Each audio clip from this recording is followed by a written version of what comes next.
نحمده ونصلي على رسوله الكريم اما بعد فقد قال الله تبارك وتعالى كما ورد في سورة النون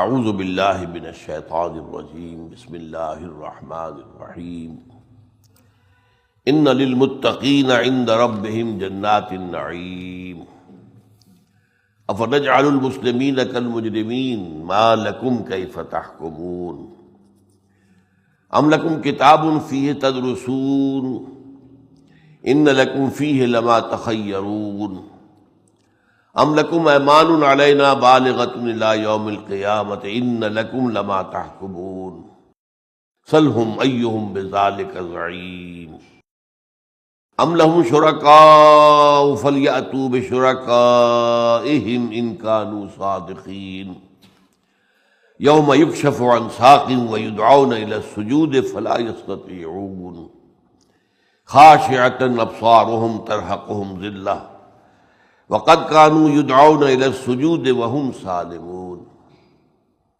فذرنی ومن یکذب بهذا الحدیث سنستدرجهم من حیث لا يعلمون واملی لهم ان کیدی متین ام تسألهم اجرا فهم من مغرم مثقلون ام عندهم الغیب فهم یکتبون فاصبر لحکم ربک ولا تکن کصاحب الحوت اذ نادى وهو مکظوم لولا ان تدارکہ نعمت من ربہ لنبذ بالعراء وهو مذموم فاجتباہ ربہ فجعلہ من الصالحین وَإِن يَكَادُ الَّذِينَ كَفَرُوا لَيُزْلِقُونَكَ بِأَبْصَارِهِمْ لَمَّا سَمِعُوا الذِّكْرَ وَيَقُولُونَ إِنَّهُ لَمَجْنُونٌ وَمَا هُوَ إِلَّا ذِكْرٌ لِّلْعَالَمِينَ صدق اللہ العظیم رب اشرح لي صدری ويسر لي أمری واحلل عقدۃ من لسانی یفقہوا قولی اللهم ربنا الہمنا رشدنا واعذنا من شرور انفسنا اللهم ارنا الحق حقا وارزقنا اتباعه وارنا الباطل باطلا وارزقنا اجتنابه آمین یا رب العالمین۔ آپ کے علم میں ہے کہ ہم اس وقت سورہ نون یا سورہ قلم کا مطالعہ کر رہے ہیں، اور یہ اصل میں اس سلسلہ گفتگو میں ہے کہ ابتدائی وحییں کون سی تھیں جو حضور صلی اللہ علیہ وسلم پر آئی ہے۔ تو یہ بات پھر ذہن میں تازہ کر لیجئے کہ سب سے پہلے وہی 5 آیات سورہ علق کی ابتدائی ہے، البتہ اس کے بعد جو آیات ہیں وہ بعد میں شامل کر کے صورت بنائی گئی ہے۔ دوسری وہی سورہ نون یا سورہ قلم کی 7 آیات، لیکن اس کے بعد جو ہے آیات اور شامل کر کے یہ مکمل سورہ نون بنائی گئی ہے۔ اور اس میں نے عرض کیا تھا کہ ان تمام صورتوں میں 3 مضامین مشترک ہیں۔ آغاز میں تو خاص خطاب ہے حضور سے صلی اللہ علیہ وسلم، اقرأ بسم ربک الذی خلق یا نون والقلم وما یسطرون ما انت بنعمت ربک بمجنون۔ یہ خطاب ہے حضور سے صلی اللہ علیہ وسلم۔ دوسرا مضمون یہ ہے کہ جو حضور کے مخالفین تھے، ان میں سے جو نمایاں تھے، ان کے کردار نمایاں کیے گئے ہیں کہ وہ کس کردار کے لوگ ہیں۔ ابو جہل کا کردار سورہ علق میں آیا ہے، ایک دوسرا کردار جو ہے اس سورہ قلم میں یا سورہ نون میں آیا ہے، اور تیسرا مضمون ہے آخرت کا۔ سب سے بنیادی مضمون جو ہے قرآن کا آغاز میں جس چیز کو سامنے رکھا گیا وہ آخرت ہے۔ اگرچہ دین کا بنیادی اصول توحید ہے، لیکن آپ دیکھ رہے ہیں کہ یہ شروع کی وحیوں میں توحید کا اتنا زور نہیں ہے جتنا کہ آخرت کا ہے، اس لیے کہ توحید کا مسئلہ جو ہے ذرا آگے بڑھ کر علمی مسئلہ بن جاتا ہے۔ اللہ کے منکر تو وہ بھی نہیں تھے، اللہ کا منکر تو کوئی کائنات میں ہوا ہی نہیں، سب مانتے، کسی نام سے مانے۔ اصل میں جو دنیا میں گمراہی رہی ہے وہ تو شرک کی رہی ہے۔ ایک بڑا خدا ہے، ایک کچھ چھوٹے خدا ہے، ایک اللہ ہے وہ تو ایک ہی ہے۔ جب آپ ان سے پوچھیں کہ قرآن میں آتا ہے بار بار وَلَئِن سَأَلْتَهُم مَّنْ خَلَقَ السَّمَاوَاتِ وَالْأَرْضَ لَيَقُولُنَّ اللَّهُ، آپ ان سے پوچھیں گے آسمان اور زمین کس نے تخلیق کیے، تو فوراً کہیں گے اللہ نے کیے، اس میں کوئی اختلاف ہی نہیں تھا۔ وہ تو بعد میں اصل میں انہوں نے آلہہ اور ایڈ کر لیے، یہ اللہ کے نائبین ہیں، اللہ کے جو ہے بہت ہی چہیتے ہیں، یہ فرشتے ہیں جو خدا کی بیٹیاں ہیں، یہ ہمارے شریک ہو جائیں گے، ہمیں جو ہے اللہ کے ہاں جب محاسبہ ہوگا تو ہماری سفارش کر کے ہمیں چھڑا لیں گے۔ تو توحید کا مضمون جو ہے، اور پھر یہ ہے کہ ذرا اور اوپر جا کر توحید کا مضمون جو ہے پھر بڑا فلسفیانہ بھی ہو جاتا ہے۔ عمل سے جس کا زیادہ تعلق ہے وہ ایمان بالآخرہ ہے۔ اگر یہ یقین ہے کہ مرنے کے بعد جی اٹھنا ہے اور اس دنیا کی زندگی کے تمام اعمال کا حساب کتاب ہوگا اور جزا و سزا ہو کر رہے گی، تب آدمی سیدھا رہے گا تیر کی طرح۔ اگر یہ یقین نہ ہو تو پھر آپ توحید کو بھی ایک ذات و صفات باری تعالیٰ کا ایک فلسفیانہ گورکھ دھندا بنا لیں گے، وحدت الوجود اور وحدت الشہود اس کی بحثوں میں الجھا دیں گے، یہ بھی اس بحث میں الجھا دیں گے ہیں صفات ذات حق، حق سے جدا یا عین ذات۔ یہ ساری چیزیں جو ہے اگر آخرت پر یقین نہیں ہے تو عمل درست نہیں ہوگا، اور توحید کے مسئلے کو بھی آپ ایک فلسفیانہ جو ہے گورکھ دھندا بنا لیں گے۔ اسی طریقے سے اگر آخرت پر یقین نہیں ہے تو رسالت کا معاملہ بھی عشق رسول کے اندر ہو جائے گا، نعتیں پڑھے جاؤ اور جو ہے جلسے کر لو، جلوس نکال لو، عشق رسول عشق رسول عشق رسول۔ وہ اطاعت رسول اور اتباع رسول کی طرف نہیں آئے گا معاملہ اگر آخرت پر یقین نہیں ہے۔ اس لیے جو سب سے زیادہ بلڈ کی ہے قرآن مجید نے شروع میں جو چیز، وہ ایمان بالآخرہ ہے۔ چنانچہ ہم پڑھ چکے ہیں کہ جس طریقے سے کہ بات واضح کی گئی سورۃ التین سے، چونکہ ہم نے آغاز کیا تھا تو وہاں کیا تھا، تو پھر فما یکذبک بعد بالدین الیس اللہ بأحکم الحاکمین۔ جب تمہارا مشاہدہ ہے کہ دنیا میں اچھے لوگ بھی ہیں اور بہت اچھے لوگ بھی ہیں، پھر کون سی چیز تمہیں آمادہ کرتی ہے آخرت کے انکار پر، جزا و سزا کے انکار پر؟ کیا اللہ سب سے بڑا حاکم نہیں ہے؟ الیس اللہ بأحکم الحاکمین، کیا کہنا پڑے گا؟ بلا ان اللہ احکم الحاکمین، یقیناً اللہ تعالیٰ احکم الحاکمین ہے۔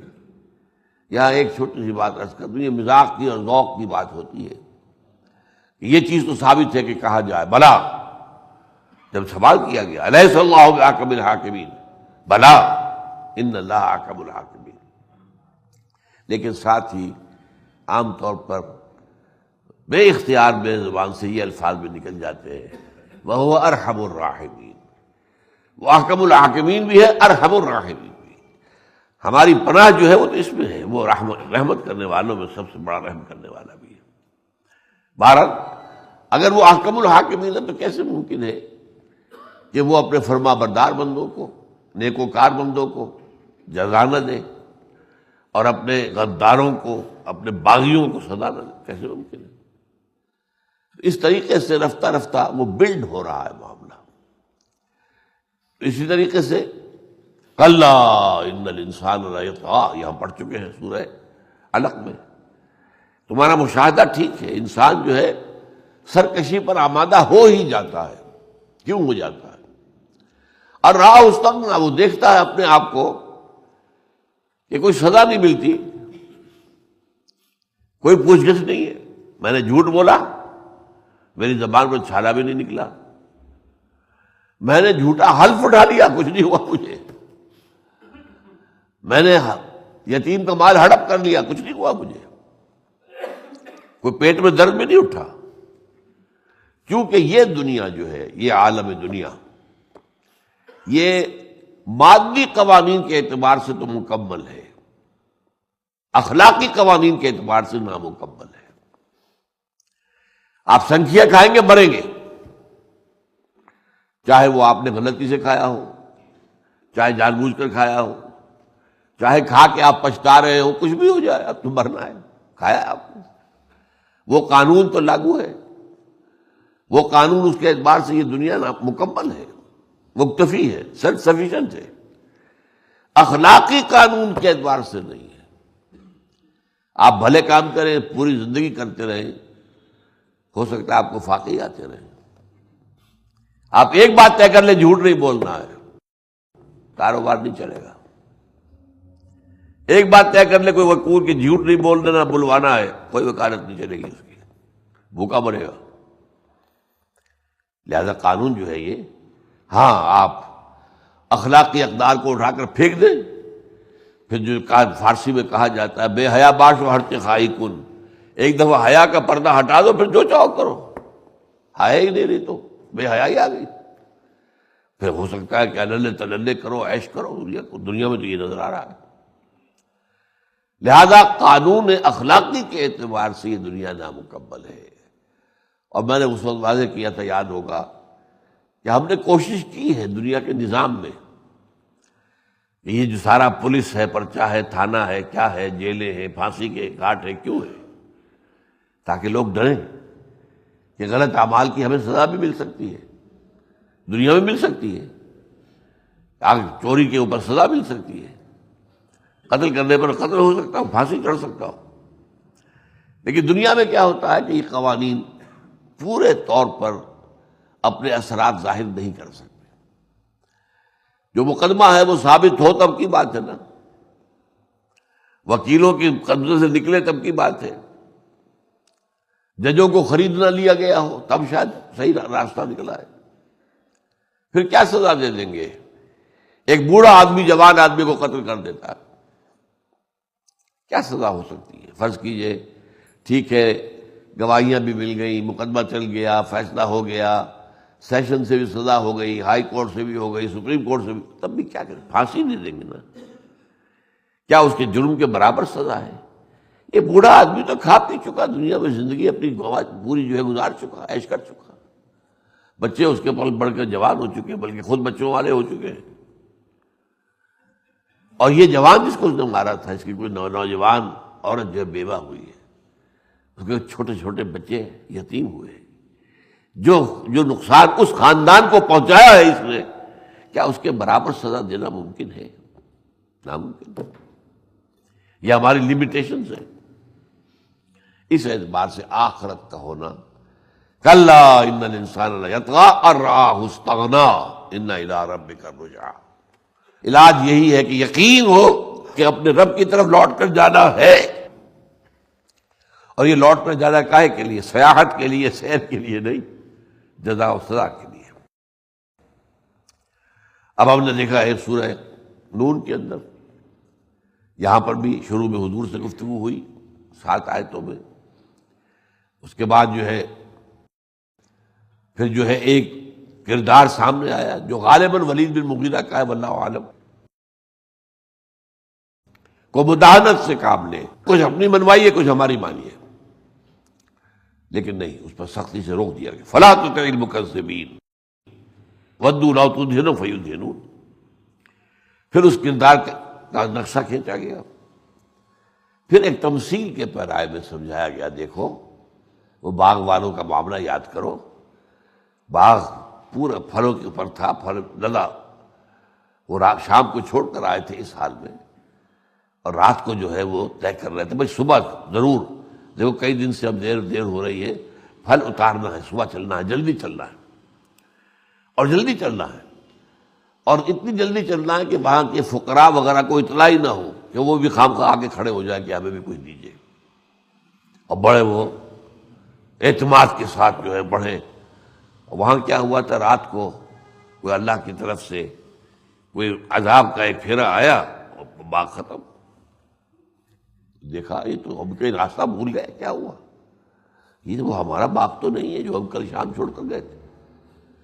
پھر آیا خیال، واقعی ہم برباد ہو گئے۔ ان میں سے کوئی ایک اچھا بھی تھا جو کہا کرتا تھا، دیکھو اللہ کی تسبیح کیا کرو، حمد کیا کرو، اللہ کو یاد کیا کرو، جس کی طرف توجہ نہیں دیتے تھے۔ اب خیال آیا کہ بات اسی کی صحیح تھی، کذالک العذاب ولعذاب الآخرۃ اکبر لو کانوا یعلمون، ایسے عذاب آتا ہے اور آخرت کا عذاب بہت بڑا ہوگا۔ کیوں؟ یہاں تو ایک فصل خراب ہوئی، اگلی فصل ٹھیک ہو سکتی ہے نا، وہاں تو اس کا کوئی امکان نہیں، ایک دفعہ بربادی کا فیصلہ ہو گیا وہ ابد الآباد تک کے لیے، پھر جہنم میں داخلہ ہوگا ہمیشہ ہمیشہ کے لیے۔ اب یہی مضمون آگے چل رہا ہے اس سورہ مبارکہ میں۔ اب جو ہے اس کے برعکس بات بتائی جا رہی ہے، عذاب کے برعکس کیا ہے؟ جزا۔ ان للمتقین عند ربہم جنات النعیم، یقیناً متقیوں کے لیے، جو لوگ اللہ سے ڈرتے رہتے ہوں، اللہ کی پکڑ سے، اللہ کے عذاب سے، اور بچتے رہیں اللہ کے احکام کو توڑنے سے، وہ متقی ہیں، بچنے والے۔ ان کے لیے ان کے رب کے پاس باغات ہیں نعمتوں والے۔ افنجعل المسلمین کالمجرمین ما لکم کیف تحکمون۔ اب دیکھیے وہی فلسفہ پھر آ گیا، کیا ہم اپنے فرما برداروں کو برابر کر دیں گے مجرموں کے؟ اگر آخرت نہیں ہے تو فرما بردار مجرم برابر ہو گئے، بلکہ مجرم نفع میں رہے۔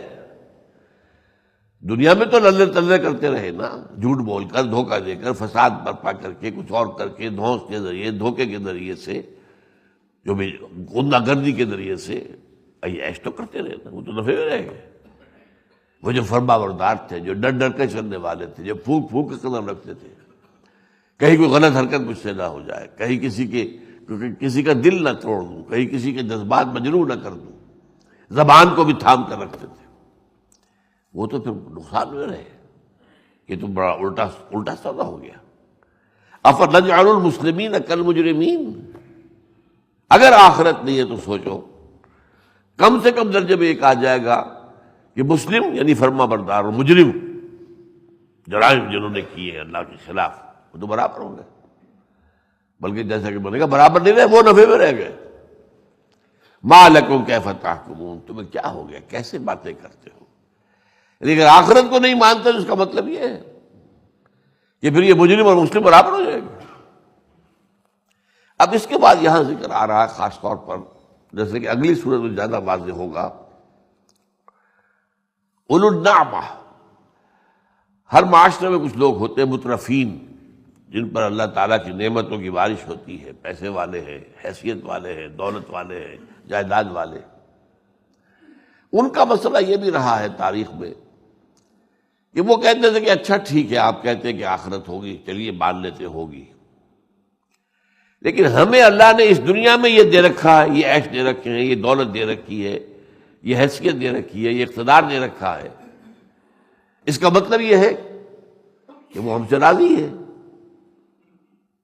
اگر وہ ہم سے راضی ہے، انہیں یہاں دیا وہاں بھی دے گا، اور تم یہاں بھی ٹٹ پونجیے ہو، وہاں بھی ٹٹ پونجیے رہو گے۔ یہ ایک دلیل ہے، سورہ کہف میں بڑی تمثیل سے آیا ہے۔ وَاضْرِبْ لَهُم مَثَلًا رَجُلَيْنِ، دو آدمیوں کا مکالمہ جو ہے بڑی تفصیل سے آیا۔ وہ یہ سمجھتے ہیں کہ جب ہمارے پاس یہ سب کچھ ہے، اب دیکھیے یہاں توحید کا کس قدر غلط مفہوم نکال دیا۔ اللہ کو تو مان لیا، اللہ نے ہمیں یہاں سب کچھ دے رکھا ہے نا، کس نے دیا؟ اللہ نے دیا۔ اس کا مطلب یہ ہے کہ اللہ ہم سے راضی ہے۔ جب اللہ ہم سے راضی ہے تو ہمیں وہاں بھی دے گا، یا ہمیں تو وہاں پر اللہ تعالیٰ کی جو ہے نعمتیں یہاں سے زیادہ ملے گی۔ اس کی نفی کی جا رہی ہے اگلی آیات میں۔ ما لکم کیف تحکمون، تمہیں کیا ہو گیا، کیسے تم باتیں کرتے ہو؟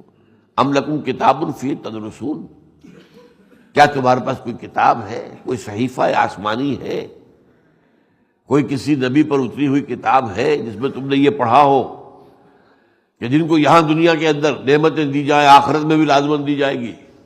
کوئی ہے ایسا قانون؟ کوئی کسی کتاب میں یہ درج ہے؟ ان لکم فیہ لما تخیرون، کہ وہاں تمہیں وہ سب کچھ مل جائے گا جو تم چاہو گے؟ یہ کہیں لکھا ہوا ہے کسی کتاب میں، کسی آسمانی کتاب میں، کسی وحی میں؟ ام لکم ایمان علینا بالغۃ الی یوم القیامہ، کیا کوئی قسم ہے جو اللہ کی تمہارے حق میں قیامت کے دن تک کے لیے؟ ان لکم لما تحکمون، کہ تمہیں سب کچھ مل جائے گا جو تم چاہو گے۔ کو اللہ سے عہد لے رکھا ہے تم نے؟ کو اللہ نے قسم اٹھائی ہوئی ہے تمہارے حق میں جو تم چاہو گے تمہیں مل جائے گا؟ سلہم ایہم بذالک زعیم، اے نبی ان سے ذرا پوچھئے کون ہے کہ جو اس کی ضمانت دے سکے کہ ہاں اللہ کی قسم ہے اور اللہ نے عہد کیا ہوا ہے ہمارے ساتھ، اس نے دنیا میں ہمیں عیش دی ہے وہاں بھی دے گا۔ ام لہم شرکاء فلیاتوا بشرکائہم ان کانوا صادقین، کیا ان کے کوئی شریک ہیں جو ان کی سفارشیں کریں گے؟ اگر ہے تو پیش کریں اپنے اس شریکوں کو، اگر سچے۔ معلوم ہے کوئی شریک نہیں ہے اس کائنات کے اندر، تو فیصلہ جو ہے آخری اللہ کا ہوگا، آخری فیصلہ اللہ کے ہاتھ میں ہوگا۔ یوم یکشف عن ساق ویدعون الی السجود، اب یہ قیامت کے دن کا کوئی مرحلہ ہے جس کی حقیقت کو ہم یہاں نہیں سمجھ سکتے، یہ متشابہات میں سے ہے۔ قرآن مجید میں یہ بات تو بہت کلیئرلی آئی ہے کہ میدان حشر اسی زمین پر ہوگا، یہاں ہوگا۔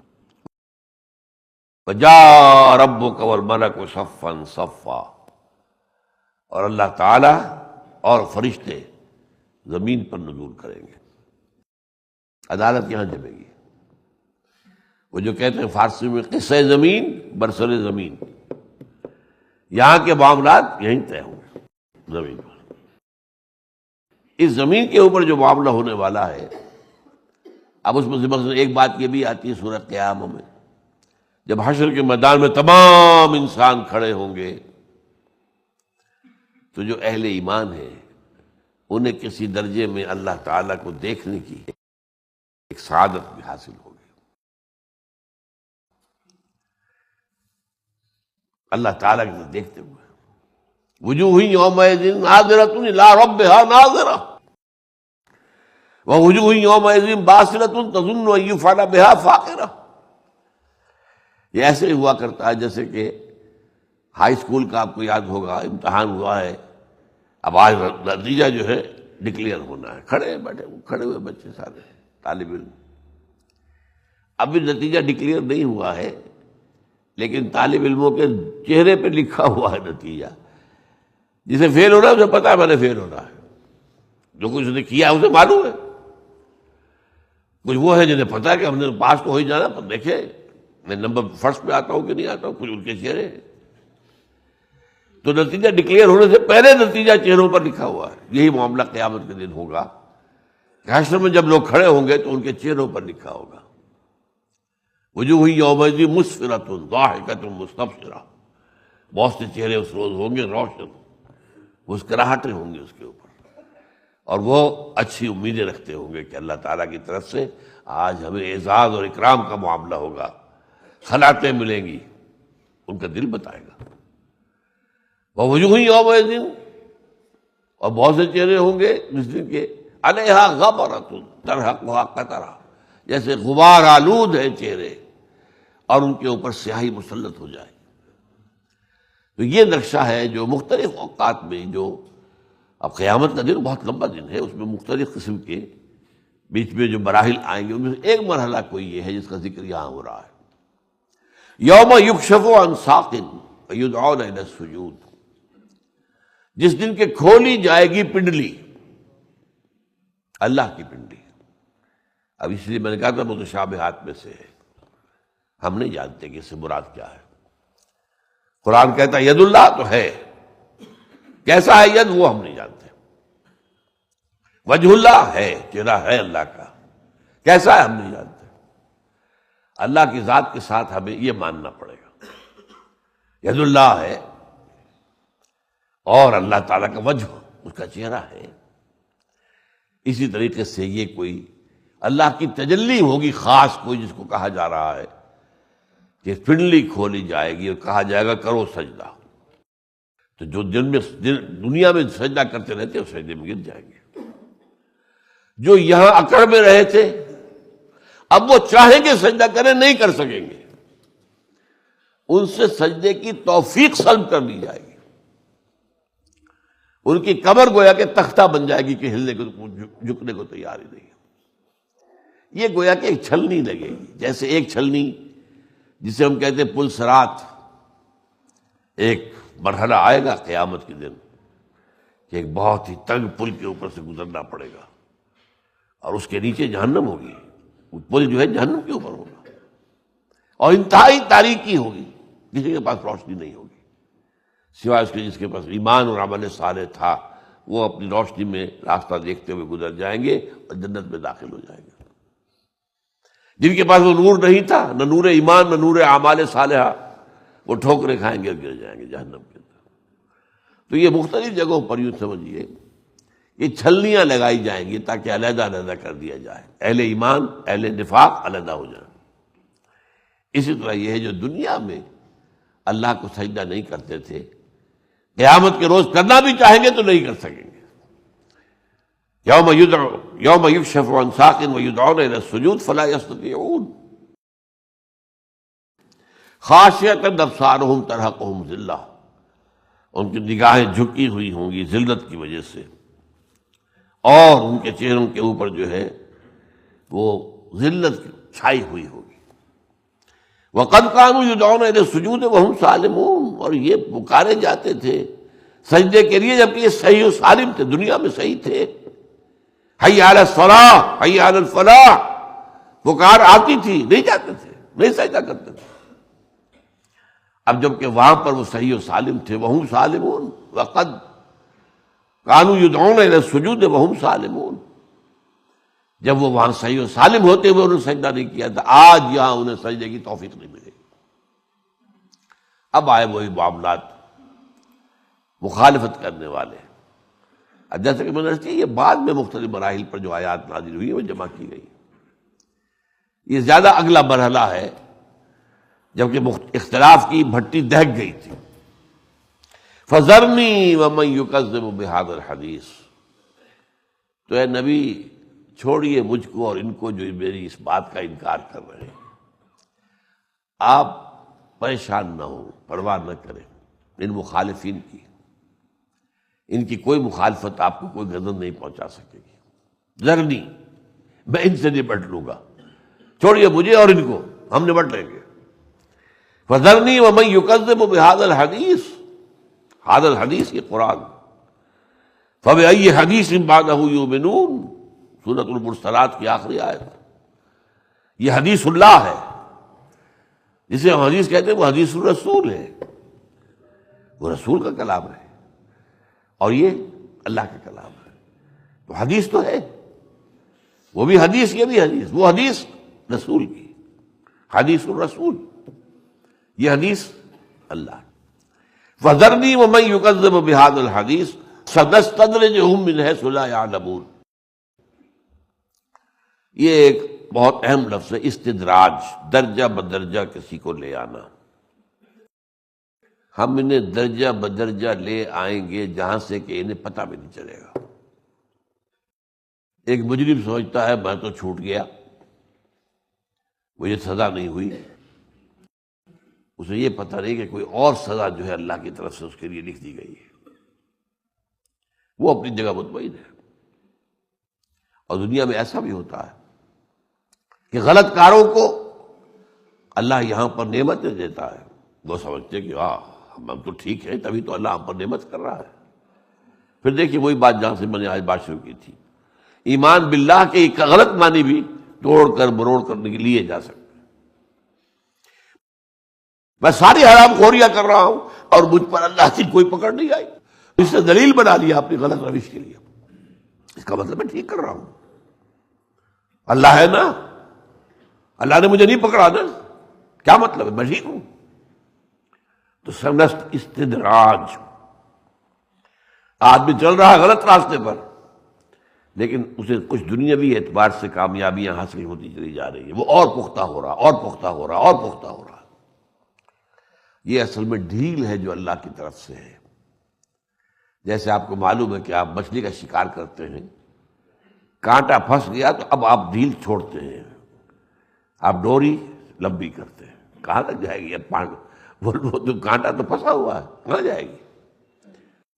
خام خواہ آپ نے زور دے کر کھینچا تو ممکن ہے کانٹا ہی نکل جائے، ذرا سا نقصان ہی اس کا ہوگا نا، اندر سے کوئی زخم ہو جائے گا، کانٹا نکل جائے گا۔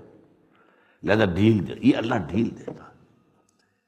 املی نہ ہوں من کیدی متین، میں انہیں مہلت دیتا ہوں اور دیتا ہوں اور دیتا ہوں، اور وہ اور سرکش ہو جاتے ہیں، اور سرکش ہو جاتے ہیں، اور سرکش ہو جاتے ہیں۔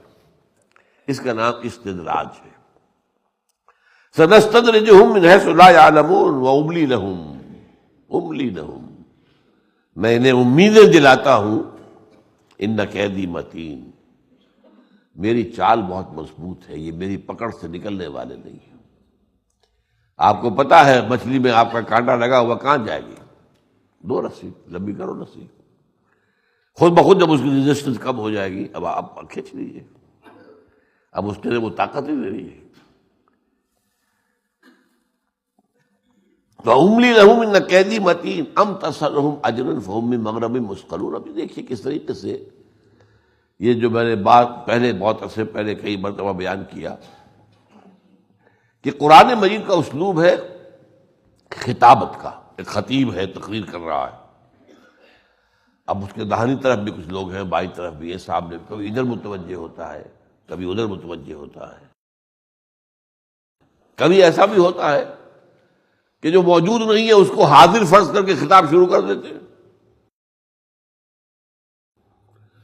مشرف کہیں بیٹھا ہوا تھا، بیٹھا ہوا بنکر میں، جس کو کہتے ہیں صدارتی بنکر، پریزیڈنشل بنکر، اور یہاں جو ہے خطیب کھڑا کہ زرداری تم یہ کر رہے ہو، یہ غلط۔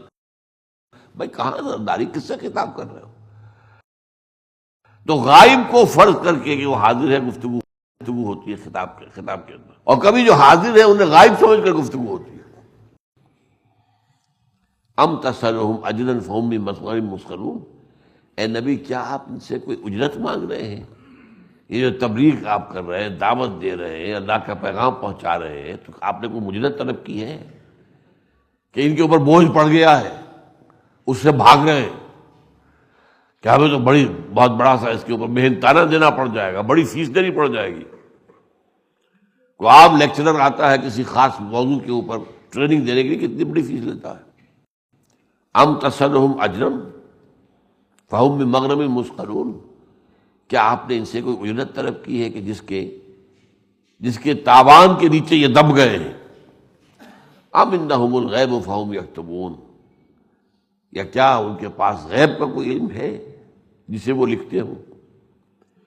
کوئی آئی ہوئی کتاب آسمان سے، کوئی غیب سے نازل ہونے والی وحی جو انہوں نے لکھی ہو؟ فاصبر لحکم ربک ولا تکن کصاحب الحوت، اب یہ آخری حصہ آ گیا ہے سورت کا۔ تو اے نبی صبر کیجئے اپنے رب کے فیصلے کے لیے۔ صبر کے بعد جب لام آ جائے تو اس کے معنی ہوتے انتظار کیجئے۔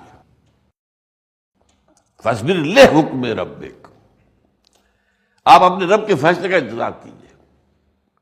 ولا تکن کصاحب الحوت، اور دیکھیے اس مچھلی والے کے مانند مت ہو جائیے گا۔ یہ میں نے شروع میں آپ کو بتایا تھا کہ نون کے معنی عربی زبان میں مچھلی کے بھی ہیں، لکھا جاتا تھا اس کو اس طریقے سے، نون ایک کرو اور ایک طرف نقطہ، وہ آنکھ مچھلی کی، جو ایبسٹریکٹ آرٹ کے اندر آج بھی وہی شکل اختیار کی جاتی ہے۔ پھر یہ کہ آپ کو معلوم ہے کہ ہمارے ہاں پنجابی میں نون نمک، اب نون کا ایک معنی نمک سے، نون سے شروع ہوا ہے نا، تو نمک کو بھی نون کہہ دیں۔ اس طرح مچھلی کے لیے لفظ نون ہے، ذنون سورہ انبیاء میں آیا، یہ مچھلی والا، اور یہاں اس نے صاف کہہ دیا کہ صاحب الحوت، حوت مچھلی۔ ان سے مراد کون ہے؟ یہ حضرت یونس علیہ السلام۔ اللہ تعالیٰ کے تقریباً 313 یہ آتا ہے روایات میں جو رسول آئے ہیں دنیا میں، 1.25 لاکھ انبیاء، 313 رسول، ان میں سے یہ واحد رسول ہیں جن سے ایک خطا ہو گئی، گناہ نہیں، معصیت نہیں، خطا جسے کہتے ہیں، وہ میرا نشانہ خطا ہو گیا، اس میں آپ کا قصور نہیں ہوتا، بس نشانہ خطا ہو گیا۔ قتل خطا، آپ کسی کو قتل کرنا نہیں چاہتے تھے، آپ نے تو ہرن کے اوپر گولی چلائی تھی، وہ درمیان میں کوئی کسان بیٹھا ہوا تھا، اس کو لگ گئی، تو یہ آپ کا انٹینشن نہیں تھی، قتل خطا ہے، قتل عمد اور قتل خطا۔ وہ خطا کیا ہو گئی تھی کہ قانون یہ ہے رسولوں کے ضمن میں اللہ کا، یہ رہا ہے نہیں کہنا چاہیے کہ اب تو رسالت کا سلسلہ بند ہے۔ جب کسی رسول کو بھیجیا جاؤ ادھر، اذهب الى فرعون انه طغى، جاؤ یا جاؤ فلاں بستی کی طرف، اب وہ وہاں سے ہل نہیں سکتا تھا جب تک کہ اللہ کی طرف سے اجازت نہ، ایکسپریس پرمیشن کہ ہاں اب تم جا سکتے۔ وہ اپنے ساتھیوں کو اجازت دے سکتا تھا کہ جاؤ تم جا کر دو، تم ہجرت کر لو، چلے جاؤ۔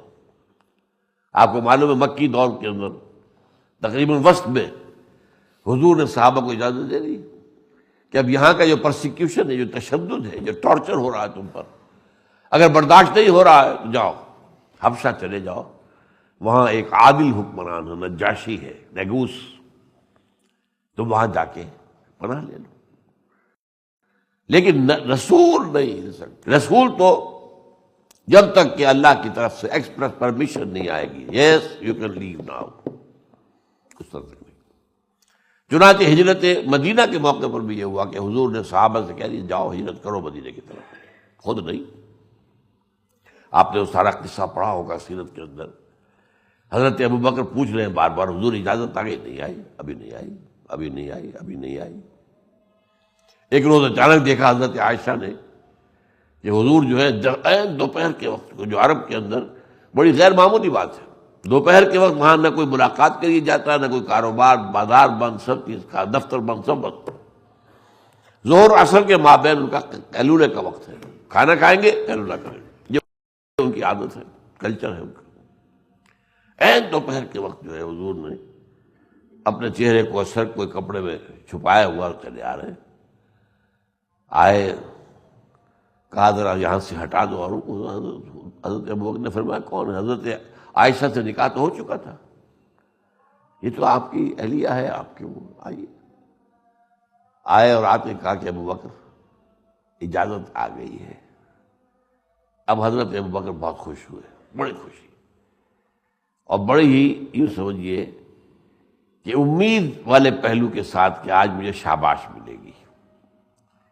عرض کیا حضور میں نے 2 اونٹنیاں تیار کر رکھی ہیں، خوب کھلا پلا کے خوب موٹی کر رکھی ہیں، طاقتور، تاکہ سفر میں ہمیں کام دے۔ حضور نے سوچا، ہاں ٹھیک ہے، ایک میں استعمال کروں گا لیکن میں اس کی قیمت ادا کروں گا۔ حضرت ابوبکر رو پڑے کہ حضور مجھ سے بھی یہ مغایرت برت رہے ہیں آپ، میں نے کوئی چیز رکھی ہے آپ سے بچا کر، آپ کے ذرا اشارے پر حضرت عائشہ کے لیے تو حضور کی اپنی ایک خواہش ظاہر کی تھی نا، بیٹی بھی کم سن، آپ کے ذرا سے اشارے پر مجھے حاضر کر دی۔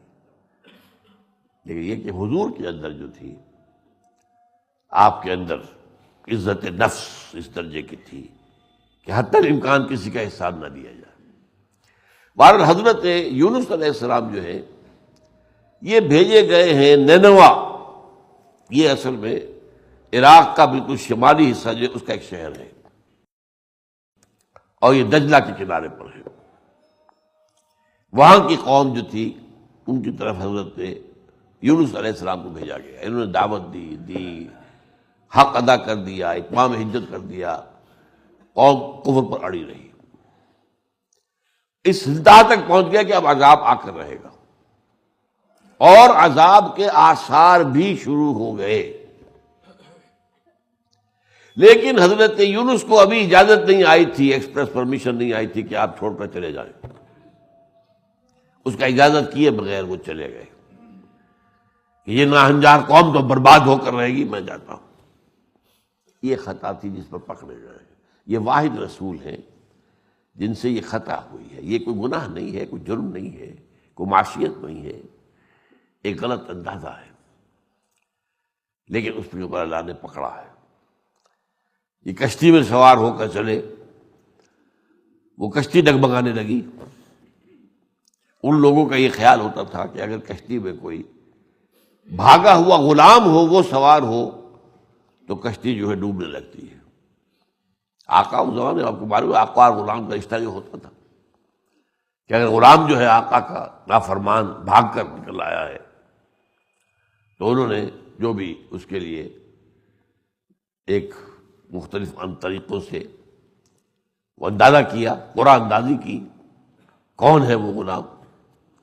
تو نام ان کا نکل آیا، انہیں اٹھا کر انہوں نے پھینک دیا سمندر نہیں، دریا. یہ سمجھیے دریائے دجلہ اور دجلہ فرات، یہ دونوں نیچے آ کر جب مل جاتے ہیں بہت بڑا دریا بن جاتا ہے. شط العرب، بہت بڑا، وہ چھوٹا سمندر ہے. یہ وہاں سے جب تو اس میں کودے ہیں پانی میں تو معلوم ہوتا ہے کہ کسی وھیل مچھلی نے انہیں نگل لیا. فَالْتَقَمَهُ حُوتٌ، تو نگل لیا اسے ایک مچھلی نے. مچھلی چھوٹی بھی ہوتی ہے، مچھلی وھیل مچھلی بھی ہوتی ہے، 50 فٹ لمبی اور 100 فٹ لمبی مچھلیاں، وھیل مچھلیاں. ان کے پیٹ کیا ہوتے ہیں، وہ تو سٹوریج ہوتا ہے، تو اس کے اندر انہیں نگل لیا گیا. وہ مچھلی کہیں شط العرب سے ہو کر پھر آئی ہے یہ علاقہ جو سارا گلف کا ہے، اس کو گزر کے، اور ہمارا ساحل بلوچستان کے اوپر آئی ہے. اور یہاں پھر وہاں اتنے عرصے میں حضرت یونس پیٹ میں تسبیح کرتے رہے، لا الہ الا انت سبحانک انی کنت من الظالمین، لا الہ الا انت سبحانک انی کنت من الظالمین، لا الہ الا انت سبحانک انی کنت من الظالمین. اللہ مجھ سے غلطی ہوئی ہے، مجھے معاف فرما دے. تو اس مچھلی نے آ کر اگل دیا ساحل کے اوپر. اس کی تحقیق اصل میں کیونکہ قرآن مجید میں جو سورہ انبیاء میں آیا ہے وہ یہ ہے کہ جب ظاہر بات ہے کہ مچھلی کے پیٹ میں رہے ہیں تو ان کی کھال گلی ہوئی تھی، جو بھی صورت ہے بہت سقیم حالت میں تھے، بہت یوں سمجھیے مریض حالت میں تھے، پیٹ میں رہے مچھلی کے. تو کوئی وہاں پر جو بھی ڈائجسٹو جوسز ہیں مچھلی کے، انہوں نے کچھ نہ کوئی کام تو دکھایا ہوگا نا. تو اس حالت میں جب ہوتا تو اللہ تعالیٰ فرماتے ہیں کہ ہم نے اس کے اوپر انبتنا علیہ شجرۃ من یقطین، یقطین کا پودا اگا دیا ان کے اوپر. اب اس کی تحقیق کی تھی ایک تھے مولانا احمد الدین مارہروی، یہ انسپیکٹر آف اسکول رہے تھے بلوچستان میں. انہوں نے مجھے خط لکھا تھا کہ میں یہاں آیا ہوں اور میں نے یہاں دیکھا ہے کہ یہاں ایک خاص قسم کا پھل ہوتا ہے، ایک بیل میں لگتا ہے، اسے اگین کہتے ہیں، اگین. اس کی عجیب صفات ہیں. اس کے پتوں میں کوئی ایسی کیفیت ہے کہ کوئی کیڑے مکوڑے آس پاس نہیں آ سکتے. انسیکٹیسائڈ ہے گویا کہ، بھاگتے کیڑے مکوڑے یہ ساری چیزیں انسیکٹیسائڈ. اور جس میں پھل لگتا ہے وہ ہوتا ہے جیسے کہ کدو ہوتا ہے ہمارے یہاں، چھوٹا کدو گول، لیکن انتہائی شیریں ہوتا ہے، بہت میٹھا. اسے اگین کہتے ہیں. یہ یقطین، یہ قرآن مجید میں آیا ہے، انبتنا علیہ شجرۃ من یقطین. یہ یقطین اگین بن گیا. وہاں پر جو تھے تو اس درخت کی وجہ سے کوئی کیڑے مکوڑے نہیں آ رہے، ان کے پھلوں، ان کے زخموں میں کوئی پیپ نہیں پڑ رہی، کوئی انفیکشن نہیں ہو رہی. گویا کہ جو اینٹی سیپٹک یہ ساری چیز جو ہے وہ خود بخود درخت کی وجہ سے، وہ بیل جیسے خربوزے کی بیل ہوتی ہے ویسے بیل تھی. اور بڑے بڑے پتوں نے ڈھانپ بھی لیا کہ سورج بھی کچھ نہیں کہہ رہا، سایہ بھی ہے، اور وہ اس کا پھل جو ہے یقطین کھا رہے. بہرحال اس کے بعد اللہ تعالیٰ نے انہیں صحت دی، پھر انہیں دوبارہ جو ہے بھیجا ہے، پھر اپنے فریضہ رسالت کے وہ ان کو معمور کیا ہے. اس کی مثال دے رہے ہیں. فاصبر لحکم ربک، تو اے محمد صلی اللہ علیہ وسلم آپ اپنے رب کے فیصلے کا انتظار کیجئے گا. یہ دیکھیے میں نے کہا تھا نا، حضرت ابو بکر پوچھ رہے ہیں اجازت آ گئی؟ نہیں ابھی نہیں آئی. حضور ہجرت کی اجازت آ گئی؟ نہیں ابھی نہیں آئی، انتظار کرو. فاصبر لحکم ربک ولا تکن کصاحب الحوت، اور اس مچھلی والے کے مانند مت ہو جائیے، اذ نادا وہو مکظوم، جبکہ اس نے ہمیں پکارا تھا، لا الہ الا انت سبحانک انی کنت من الظالمین. سورہ انبیاء کے اندر وہ آیت جو ہے وہ آپ کو معلوم ہے کہ وہاں پر دی گئی ہے. یہ ہوتی ہے آیت کریمہ کا ورد ہو رہا. اصل میں بات ورد کی نہیں ہوتی، اصل میں بات تو یہ کہ دل کے اندر احساس پیدا ہوا کہ مجھ سے خطا ہوئی ہے، مجھ سے غلطی ہوئی ہے، اللہ مجھے معاف فرما دے. اذ نادا وہو مکظوم لولا ان تدارکہ نعمۃ من ربہ لنبذ بالعراء وہو مذموم. اگر نہ اس کا ہاتھ تھام لیتی آپ کے رب کی طرف سے ایک نعمت، اللہ کی نعمت آئی، اللہ نے صحت بھی دی، اللہ نے ساری ضروریات پوری کی، اللہ نے ان کو ٹھیک کر دیا، اللہ نے ان کو معاف کر دیا۔ اگر یہ نہ ہوتا تو وہ تو پھر پھینک دیے گئے تھے، ایک چٹیل میدان میں الٹ دیا تھا، ویل نے تو اگل دیا تھا چٹیل میدان کے اندر، ڈال دیا تھا ان کو، اور وہ بہت ہی بدحالی میں تھے۔ فاجتباہ ربہ فجعلہ من الصالحین، تو پھر انہیں اللہ نے، ان کے رب نے پھر دوبارہ پسند کیا اور برگزیدہ کیا، اور یہ کہ انہیں ہم نے اپنے صالح بندوں میں سے بنا دیا۔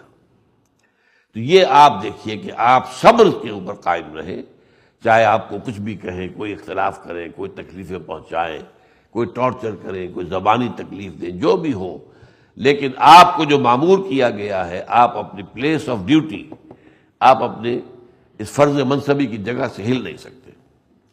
وَإِن يَكَادُ الَّذِينَ كَفَرُوا لَيُزْلِقُونَكَ بِأَبْصَارِهِمْ لَمَّا سَمِعُوا الذِّكْرَ وَيَقُولُونَ إِنَّهُ لَمَجْنُونٌ، کہ وہ لوگ کیا کرتے تھے کہ جو یہ کاہن قسم کے لوگ ہوتے ہیں، عملیات کرتے ہیں لوگوں پر اثر انداز ہونے کے لیے، اور خاص طریقوں سے اپنی آنکھ کے اندر کوئی طاقت وہ پیدا کرتے ہیں اور گھور کر دیکھتے ہیں، تو اس سے لوگوں کے، جس کو کہتے ہیں چھکے چھوٹ جانا، آدمی کی قوت مزاحمت جو ہے، قوت مقاومت جو ہے وہ، اور جو مخالفت کا اور کھڑے رہنے کا استقامت کی جو طاقت ہوتی ہے، جو ول پاور ہے، وہ ختم ہو جاتی ہے۔ تو یہ کام بھی وہ جو تھے مشرکین مکہ حضور پر آزما رہے تھے، کاہنوں کو بلا کر، عاملوں کو بلا کر، کہ ذرا جب یہ قرآن پڑھا کرے تو کھڑے ہو کر گھور کے دیکھا کرو، تاکہ ان کے اندر سے وہ قوت جو ہے وہ ختم ہو جائے۔ وہیں یکاد الذین کفروا، اور یہ لوگ تو تلے ہوئے ہیں، یہ کافر، لیزلقونک بابصارہم، کہ آپ کو پھسلا دیں اپنی نگاہوں سے، اپنی نگاہوں کے ذریعے سے۔ اب آپ کو معلوم ہے یہ بھی فرمایا گیا العین حق، جسے ہم کہتے ہیں بھائی اس سے تو نظر لگ گئی، نظر کے اندر بڑی شے ہے، بڑی طاقت۔ اگر حسد کی نگاہ سے کسی کو دیکھے تو یہ حسد کی نگاہ جو ہے وہ نظر لگ جانا، وہ واقعہ یہ ہے، اس کے اندر حق ہے، حقیقت ہے۔ جیسے جادو میں حق ہے، سحر حق ہے، ایسے نظر لگ جانا حق ہے۔ اسی طرح یہ نظر لگانا، اس کا میں نے آپ کہا یہ فن تھا ایک۔ جب یہ سنتے ہیں ذکر، جب حضور کھڑے ہو کر قرآن پڑھتے ہیں تو یہ آپ کو گھور کر دیکھتے ہیں تاکہ آپ کی قوت ارادی کو کچل دیں۔ وَيَقُولُونَ، اور کیا کہتے ہیں، إِنَّهُ لَمَجْنُونٌ، مجنون ہے۔ وَمَا هُوَ إِلَّا ذِكْرٌ لِلْعَالَمِينَ، اور یہ نہیں ہے مگر تمام جہان والوں کے لیے یاد دہانی ہے، نصیحت ہے، مجنون نہیں۔ اب دیکھیے یہ جہاں ختم ہو رہی ہے صورت، شروع وہیں سے ہوئی تھی، نون والقلم وما یسطرون ما انت بنعمت ربک بمجنون، اور ختم بھی ہو رہی ہے، وہ کہتے ہیں یقولون انہ لمجنون وما هو الا ذکر للعالمین۔ صدق اللہ العظیم، صلی اللہ تعالی علی خیر خلقہ محمد وبارک وسلم تسلیما کثیرا کثیرا۔